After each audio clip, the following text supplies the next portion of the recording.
Hello Vegeta army, कैसे हो आप सभी लोग and welcome back to the channel. तो गाइस, आज हम लोग दोबारा से अल्ट्रा वेजिटा और गॉड किलर की मांगा को कंटिन्यू करने वाले हैं एंड ये पार्ट 86 है। तो अगर आप लोगों ने अब तक पार्ट 85 नहीं देखा तो मैंने 85 का लिंक डिस्क्रिप्शन में दे रखा है और ऊपर कार्ड्स में भी वो शो हो रहा है, तो आप उसको जाके देख लें और आगे की स्टोरी अब देखें। बट अगर आप लोग कहीं से मेरे चैनल पर नए आ गए हैं तो काइंडली मेरे चैनल को सब्सक्राइब करें एंड वीडियो को लाइक करके मुझे अपना सपोर्ट दिखाएं एंड काइंडली इस वीडियो को अपने फ्रेंड्स के साथ भी शेयर करें। एंड हाँ, मैंने अपने इंस्टाग्राम का लिंक भी डिस्क्रिप्शन में दे रखा है, तो अगर आप लोगों को मुझसे बात करनी हो, कोई कांटेक्ट करना हो तो आप मुझसे कांटेक्ट कर सकते हैं। बट अब हम चलते हैं अपनी वीडियो की तरफ। सो गाइस, हमारी स्टोरी शुरू होती है यामोशी से। वो अभी तक बहुत ज़्यादा शॉक में होता है जो उसने अभी अभी कोबरा से सुना होता है। कोबरा ने उसे बताया होता है कि इस सेक्टर का डीमन एम्परर वो है, यानी कि कोबरा। यामोशी पीछे मुड़ के वेजिटो से बोलता है कि तुम जिससे लड़ रहे हो वो डीमन एम्परर नहीं है, मुझे नहीं पता वो कौन है, हमें यहाँ से निकलना होगा, मगर हम यहाँ से ऐसे जा भी नहीं सकते क्योंकि हमें इनसे फाइट करनी पड़ेगी। मगर यामोशी की बात सुन के वेजिटो से रिप्लाई करता है, ये डीमन एम्परर नहीं है। अगर ये फ्रीजा जैसे दिखने वाला शख्स एक क्लाउन मेरे डीमन एम्परर दोस्त जैसा नहीं है तो आखिर ये कौन है और इसकी पावर मेरे लेवल पे कैसे है? एक मिनट रुको, कहीं ये न्यू डेविल तो नहीं? बट तभी वेजिटो उस डीमन की तरफ फेस करके उससे बिल्कुल सीरियस एंड कंसर्न लुक के साथ पूछता है, हाँ तो मेरे प्यारे दोस्त, क्या वो सच कह रहा है या फिर तुम झूठ बोल रहे थे, या फिर वो डीमन एम्परर झूठा है, या फिर तुम वो नहीं हो जो हम सोच रहे हैं? क्या तुम मुझे प्यार से सच सच बोलोगे कि तुम कौन हो? ओह, कितना अनएक्सपेक्टेड है।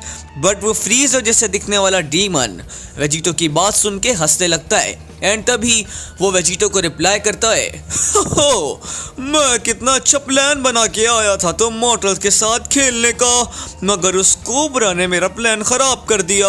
वो हमेशा से एक रैट था और वो हमेशा ही ऐसे करता आ रहा है।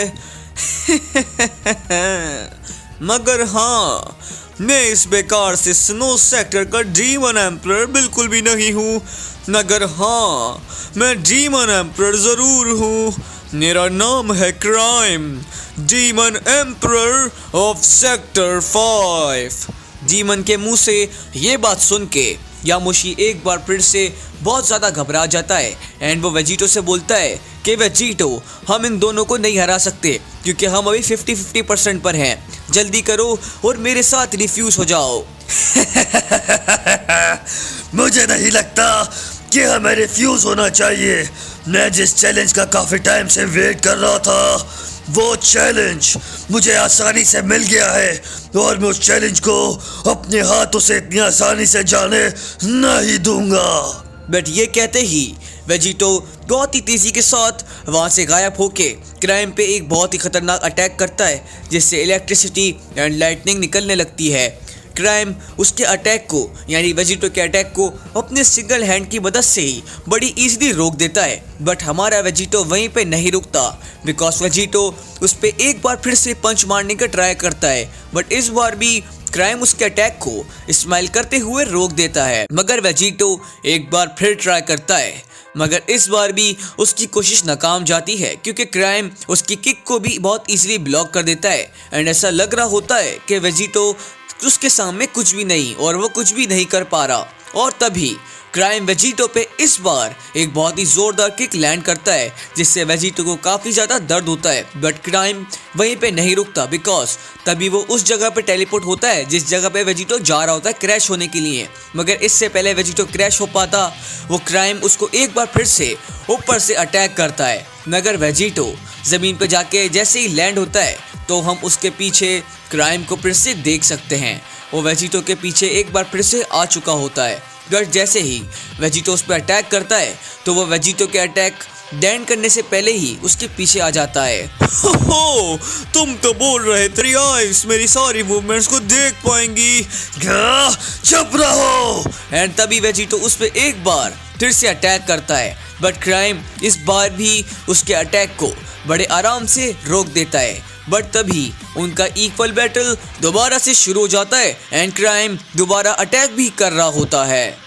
वो वेजिटो से फाइट कर रहा होता है एंड उनकी फाइट को देखकर हम अंदाज़ा लगा सकते हैं कि वो दोनों शख्स इक्वली फाइट कर रहे होते हैं, मगर उनकी फाइट को दूर से कोई देख रहा होता है। बट ऑफ कोर्स जब हम उसके क्लोज आते हैं वो होता है हमारा friend, third of the 5 strongest यामोशी।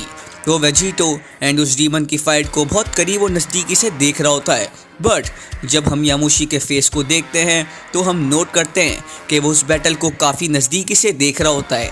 उसकी आइज़ हर तरफ मूव कर रही होती हैं एंड वो तभी बोलता है, लगता है जब भी वो बच्चा स्टार्ट होता है तो उसे रोका नहीं जा सकता। अगर मैं कोशिश करूँगा तब भी मैं उसे रोक नहीं सकता। ऐसा लग रहा है डीमन वेजिटो से कई गुना ज़्यादा स्ट्रॉन्ग है, मगर हम भूल नहीं सकते कि उस कमीने वेजिटो के पास अपनी ग्रीन सेराफिम फॉर्म अभी भी बची हुई है। मुझे उस बेवकूफ़ पे भरोसा करना होगा। एक्सक्यूज़ मी, मुझे लगता है तुम किसी को भूल रहे हो। मगर ज़्यादा देर नहीं हुई होती कि तभी वो हॉर्न डीमन यामोशी को एक बार फिर से डिस्टर्ब करता है। फोल्डेड आर्म कोबरा अनइम्प्रेस्ड होते हुए यामोशी से बोलता है, मैं भी इस बैटल को देखकर काफ़ी इंजॉय कर रहा हूँ, जैसे वो डीमन उस वक्त लड़ते हुए कर रहा है।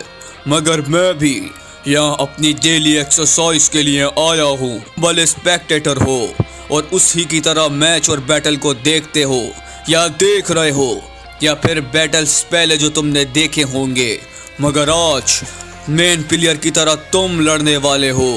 यामोशी, third of the 5 strongest. Oh, and अपना नाम और रैंक इतना परफेक्टली सुनकर यामोशी एक स्माइल के साथ पीछे मुड़कर उस डीमन एम्परर को रिप्लाई करता है, तो मुझे लोग इस सेक्टर में भी जानते हैं। ये तो काफ़ी अच्छी बात है इस सेक्टर के लिए और मेरे हॉनर के लिए। तो मुझे माफ़ करना इतना वेट करवाने के लिए। ऑलमोस्ट जैसे कि एक फ्रेंडली टाइप कनेक्शन उनके बीच में बन गया हो, कोबरा तभी उससे रिप्लाई करता है, हाँ, सेक्टर 8 में तुम्हें सब जानते हैं कि तुम एक डरपोक हो और साथ ही साथ एक वीकलिंग भी। मगर टेंशन नहीं लो, मैं उस गॉड किलर को अच्छे से जानता हूँ। तुमने और उसने एक समझौता किया है, उसने तुम्हें अपनी हाफ पावर दी है, तो मैं तुम्हें अंडर एस्टिमेट नहीं करूँगा। मुझे लगता है कि तुम्हारे पास भी उन पावर्स को एक्सेस करने की हिम्मत है और ताकत है जो गॉड किलर के पास है। तो मुझे वो सेराफिम फॉर्म दिखाओ जो उसके पास है। मैं भी उस फॉर्म को देखना चाहता हूँ। दोबारा से वही पुरानी बेकार स्टोरी। डिसअपॉइंट करने के लिए माफ़ी चाहूँगा, मगर ऐसा नहीं हो सकता। मैंने अपना लेसन सेगा के अगेंस्ट सीख लिया है। मुझे हमेशा से अपनी पावर पे रिलाय करना चाहिए था, क्योंकि वो बेकार एंजल फॉर्म से ज़्यादा बेहतर हैं। ऐसे एक एंजल का इक्विवेलेंट समझो, एक सेयन इक्विवेलेंट। एंड तभी यामोशी उस फॉर्म को दोबारा से एक्टिवेट कर लेता है जो उसने लाइट के अगेंस्ट यूज़ की थी पहले की तरह। बट यामोशी वही नहीं रुकता, बिकॉज वो पावर अप भी करना शुरू कर देता है एंड उसका पावर सच में बहुत ज़्यादा खतरनाक होता है एंड उसकी पावर बहुत अल्टीमेटली इंक्रीज हो रही होती है। एक सेयन इक्विवेलेंट, मुझे लगता है मैं समझ गया यामोशी। एंड जब ट्रांसफॉर्मेशन फाइनली कंप्लीट होती है तो हम यामोशी के वाइट बूट्स को देख सकते हैं, उसके सेयन बूट्स। एंड उसके बाद हमें ये शॉट आता है जिसमें हम उसके ग्लव्स को भी देख सकते हैं। अनटिल होप के वर्थ वेट रहा होगा। ये सेकंड टाइम है जो मैं इस फॉर्म को शोकेस कर रहा हूँ। इसका नाम भी मैंने फाइनली सोच लिया है, द इकारी गॉड।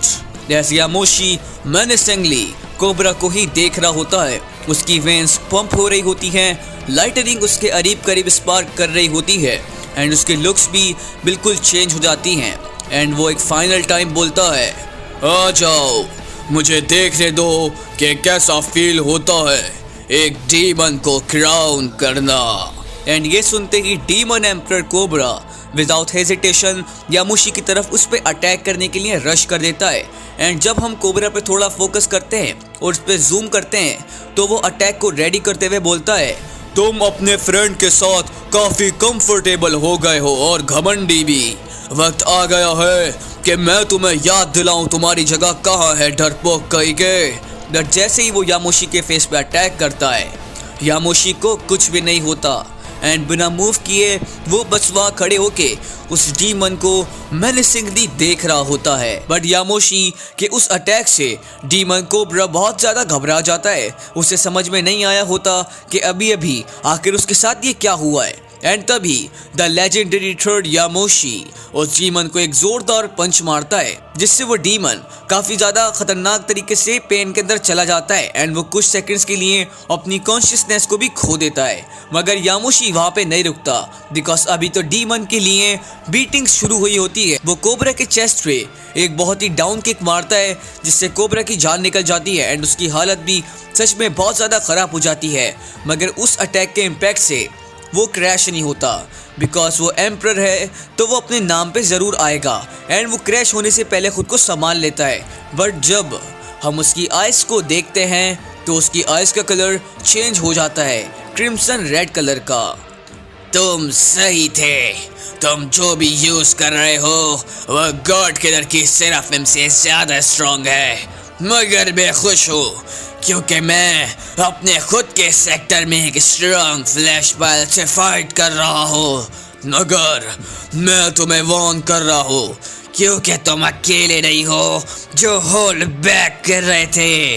बट ये कहते ही डीमन एम्परर कोबरा बहुत ही ज़्यादा खतरनाक पावर अप करना शुरू कर देता है एंड उसकी वॉइस भी एक बार चेंज हो जाती है एज उसकी वेन्स पॉप आउट होना शुरू कर देती हैं एंड उसके नीचे का ग्राउंड भी टूट जाता है। मगर पावर अप ख़त्म होते ही वो दोनों वॉरियर्स, एक साइड से यामोशी, एक साइड से demon emperor of sector 8 cobra, दोनों एक दूसरे की तरफ तेज़ी से रश कर देते हैं अनटिल बस बहुत हुआ।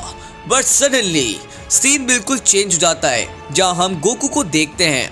गोकू अपनी बेस फॉर्म में होता है एंड उसने अभी अभी एक ज़ॉम्बी जैसे दिखने वाले डीमन को हेडबट मार के नॉकआउट कर दिया होता है। बट गोकू को हम एक स्ट्रेंज प्लेनेट पे खड़ा हुआ देख सकते हैं। वो स्माइल कर रहा होता है और वो बोलता है कि मेरे प्लान्स सच में काम कर गए। मैं अपनी मल्टीफॉर्म टेक्निक की हेल्प से हर जगह हर यूनिवर्स को इजीली बचा पाऊंगा और वेजिटा भी ऐसे ही कर रहा है, तो मुझे लगता है कि सब कुछ जल्दी ठीक हो जाएगा।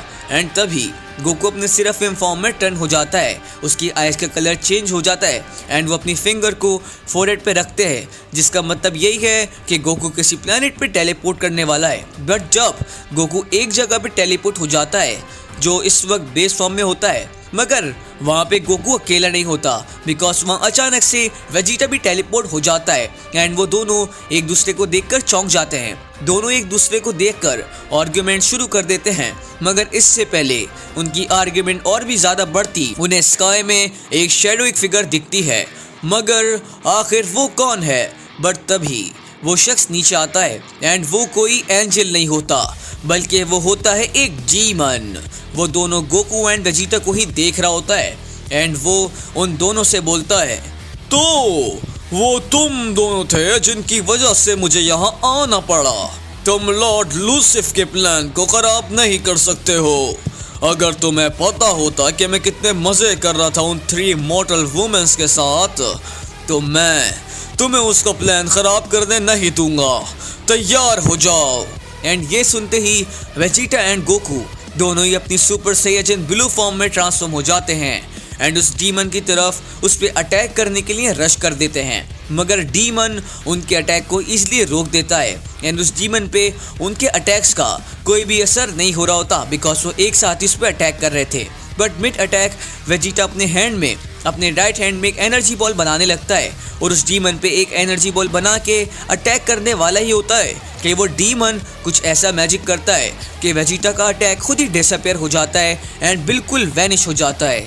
मगर उस डीमन की बहुत ही ईवल एंड डिमोनिक प्रेजेंस को दोनों गोकू एंड वेजिटा सेंस कर लेते हैं। ऐसे ही वो उस चीज को सेंस करते हैं, वो खुद को फौरन से उस डीमन से दूर हटा लेते हैं एंड वो कुछ और भी ज्यादा शॉकिंग करते हैं बिकॉज तभी हमें ये सीन आता है जिसमें हम देखते हैं वेजिटा की आइज का कलर चेंज हो जाता है एंड उसकी आइज का कलर पर्पल शेड में चला जाता है एंड वो अपने रियल पावर को अब यूज करने लगता है। ना कि सिर्फ वो बल्कि गोकू भी एंड साथ में डीमन ड्रम के अंदर यामोशी एंड वेजिटा भी। बट सारे सेयंस अपने अपोनेंट से फाइट करने के लिए रेडी होते हैं। बट सवाल ये आता है कि क्या हमारे ये सारे सेयंस अपने अपोनेंट्स को हरा पाएंगे। बट अगर आप लोगों ने वीडियो को यहाँ तक देखा है तो कमेंट्स में लिखें #Emperors और मुझे बताइए आपको आज का पार्ट 86 कैसा लगा। और अगर आप लोगों ने अब तक मेरे चैनल को सब्सक्राइब नहीं करा तो मेरे चैनल को सब्सक्राइब करके वीडियो को लाइक कर लें, नोटिफिकेशन बेल को फॉर ऑल कर लें और अपने फ्रेंड्स के साथ भी शेयर कर दें। But I will meet you in the next video, तब तक के लिए stay safe and good bye.